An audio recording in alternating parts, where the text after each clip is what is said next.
Nations compared. Here's some things for you to ponder. Isaiah chapter 2, verse 19. When the Lord stands up from his throne to shake up the earth, his enemies will crawl with fear into the holes and to the rocks and to the caves because of the glory of his majesty. Isaiah is definitely speaking to Jerusalem and Judah rule. Yeah, let's read it as if it were addressing America today. To ask yourself this question, do you think it fits? We hope not. Let me take some writer's liberty to do just that. Remember, it originally described Judah and Jerusalem. So, coming from the context of Isaiah chapter 2 and 3, now word for word, not any particular translation. See if this fits what you read in current news. The Lord of hosts will cut off America and its mixed culture.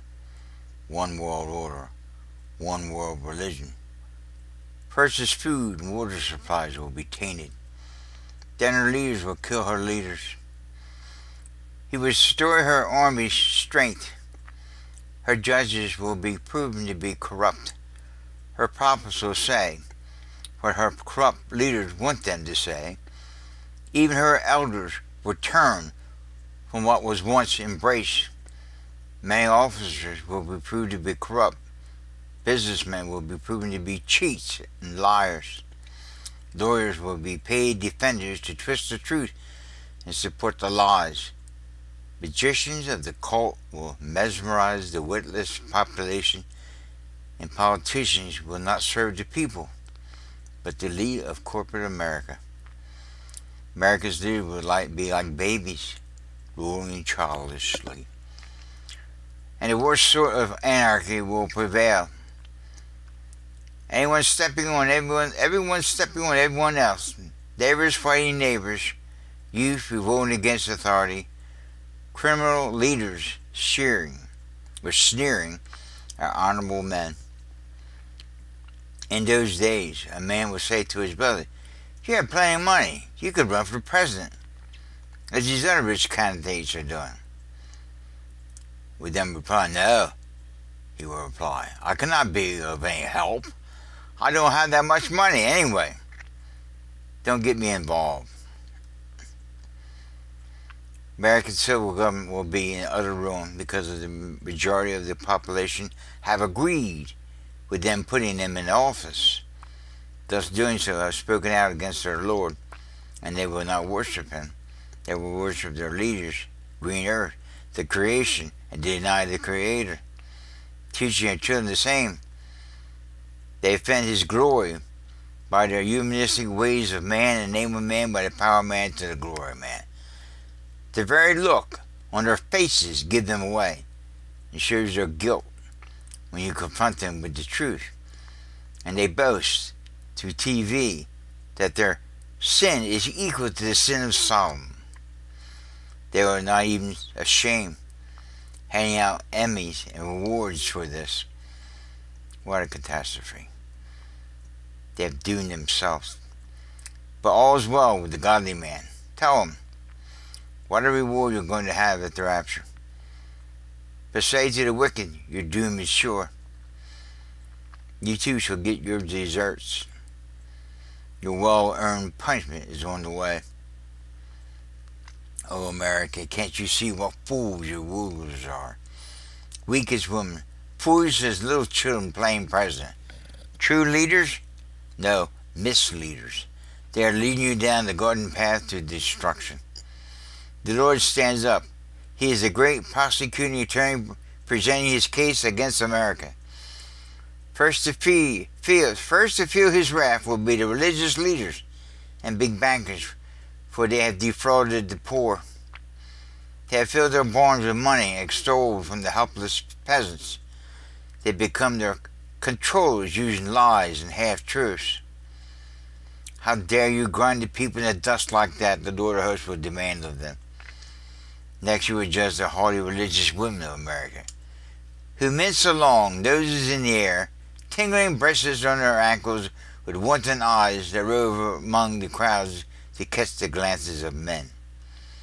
They overspend a plague of scabs to ornament their heads. He will expose their nakedness for all to see. No longer will they tingle with self-assurance as they walk, for the Lord will strip away their artful beauty and their ornaments, their necklaces, bracelets, and veil of simmering galls. Gone shall be their scarves and ankle chains, headbands, earrings, and perfume, their rings and jewels and party clothes and negligees and capes and ornament combs and purses, their mirrors, lovely lingerie, beautiful dresses and veils, and still smelling of sweet perfume they will stink. For sashes they'll use ropes. Their well set hair will fall out, and they'll wear sacks instead of robes. All their beauty will be gone. All that will be left to them is shame and disgrace. The husband will die in battle. The woman, ravaged, shall sit crying on the ground. Well, that's just chapter 3 of Isaiah.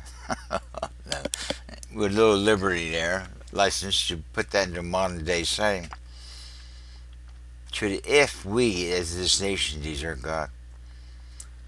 So as I typed this last few paragraphs, I asked, why do you attack on women? I'm sure you probably noticed that. I can imagine women reading this and seeing this reaction. Well, as I said, I asked and got these thoughts. Though it's coming from what some might call a male's perspective, read it as something beyond this. All through history, this has come out over and over again of how a man allows a woman to bring him down. Remember David? Remember Solomon? Notice I am blaming the man, not the woman, in this statement. It's been said that a woman can either make a man or break him. This throws blame in the other direction. In truth, the blame goes both ways. A man doesn't have to be broken. It is his leadership role to not allow this to happen, yet it does happen, as we all know. I've heard from Samson to the book of Judges to well-known politicians, religious leaders of our day. So what is God judging in this 3rd chapter of Isaiah? He is judging worship and those seeking to be worshipped, in this case, women. Remember in the opening remarks of this chapter, the same is seen in the leadership, worship of leaders, men, not predominantly men, and things created rather than the God of creation. In today's society, men and women share in the leadership role, so both fit the bill. A man can use his mannishness as much as a woman uses her feminism to gain worship. Men with his greater power to gain wealth and all that goes with it to attract a woman, and a woman as described in great detail by Isaiah, using all that attracts men. That attraction used by both distract each from focusing on worship of God rather than male or female.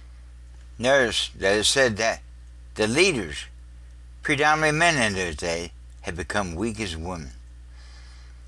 I don't see this as an attack on women, but rather an attack on men.